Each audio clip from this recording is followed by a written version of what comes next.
বাংলাদেশ থেকে ডলার অথবা ক্যাশ টাকা যদি নিয়ে আসেন, তাহলে কোথায় ভাঙালে আপনারা রেট ভালো পাবেন? আমাকে মানে কেউ পয়সা দেয় নাই যে আপনি এটার প্রচারণা, এরকম কেউ পয়সা দেয় নাই। কিন্তু আমি ঘুরে ঘুরে যেটা পেলাম, আমরা যে বাসে উঠি বা বাস থেকে নামি, যে খালি জায়গাটা যেখানে ফল খাই বা যেখানে ভিডিও বানাই, অনেক ভিডিও বানিয়েছি, হ্যাঁ, এখানে যে শ্যামলী পরিবহনের যে একটা কাউন্টার আছে, দুই পাশে একটা কলোনি স্ট্রিট রাস্তা গিয়েছে, মানে গ্রিন লাইন দেশ ট্রাভেলসের দিকে, আরেকটা বামের দিক দিয়ে সানাম বা খালেক বা নবাব হোটেলের দিকে গেছে। এখানে মোড়ের মধ্যে যে একটা কোনার মধ্যে যে এটা মানে এই মানি এক্সচেঞ্জটা, এখানে কিন্তু তুলনামূলক রেট ভালো পেয়েছে। আর অন্য জায়গায় হতে পারে, আমি তো খুঁজতে পারিনি।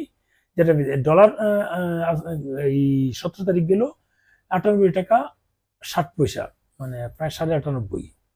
আর রুপি অন্য জায়গার চেয়ে বেশি গিয়েছে, 77 টাকা 30 পয়সা গিয়েছে রুপি তাদের ওখানে।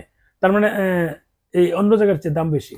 76 টাকা 90 পয়সা 80 পয়সা থাকলেও তাদের ওখানে 20 পয়সা 10 পয়সা 20 পয়সা বেশি থাকে সবসময়। তাদের এখানে যদি কারো প্রয়োজন হয় যে আপনি এই বিকাশের টাকা দিয়ে এখানে আপনি ক্যাশ করবেন, সেটাও পারেন, অসুবিধা নেই। এসব জায়গায় কিন্তু করা যায়। এমার্জেন্সি কারোর প্রয়োজন যে আপনার 1000 টাকা 2000 টাকা শর্ট পড়ছে, কি করবেন? এখানে তো কেউ দেওয়ার মতো নাই। আপনি তাদের সাথে কথা বলেন, তাদেরকে ভেঙে বলেন যে আমার 2000 টাকা লাগবে গাড়ি ভাড়া, সেটা কি করব?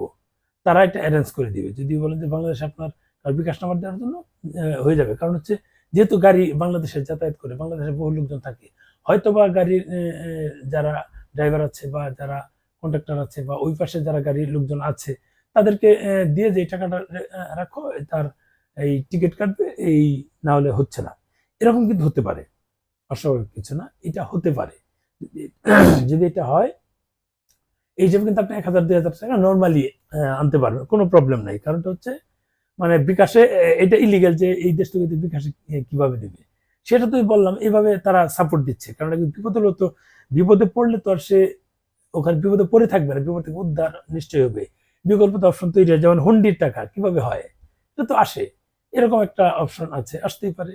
কন্টিনিউ আসছে, ব্যবসায়িক ক্ষেত্রে আসছে, বিভিন্ন ক্ষেত্রে আসছে, এটা আসবেই। এটা মানে যতদিন আছে সিস্টেম, ততদিন এই বিকল্প সিস্টেমও থাকবে। তবে লিগেলি টাকা নিয়ে আসেন, ডলার নিয়ে আসেন, সেটা ভাঙার প্রয়োজনে বেশি যদি হয়ে যায়, আপনি ফেরার সময় আবার আপনি ডলার করে নিয়ে যান, কোনো অসুবিধা নেই। বা বর্ডারে গিয়ে আপনি টাকা নিয়ে যান, কোনো অসুবিধা নেই। বর্ডার তো যাবেন, বা এখান থেকে আপনি এই চেঞ্জ করে অনেকে টাকা দেয়, টাকা নিয়ে দেশে চলে গেলেন, যদি ভালো রেট পান সেটা করতে পারেন। বা ডলারে নিয়ে গেলেন, সেটাও পারেন। বেশি টাকা এনে, বেশি ডলার এনে এখানে খরচ করে যদি অতিরিক্ত থাকে, সেটা চেঞ্জ করে নিয়ে গেলেন। শর্ট যেন না পরে সেভাবে চিন্তা করুন, তাহলে তো লিগেল হয়ে গেল। তাহলে ইলিগেল বলতে কিছু থাকলো না। যদি ইলিগেলের কথা বলেন যে ওইটাতে ইলিগেল হয়, তাহলে লিগেল ভাবে আসেন, বেশি পরিমাণ টাকা নিয়ে আসেন। আপনার 10,000 দরকার, 15,000 নিয়ে আসেন। এর মধ্যে যদি যেগুলা 10,000 খরচ হলো বা 12,000 খরচ হলো, 3,000 থাকলো, এটা আপনি ক্যাশ চেঞ্জ করে নিয়ে যান।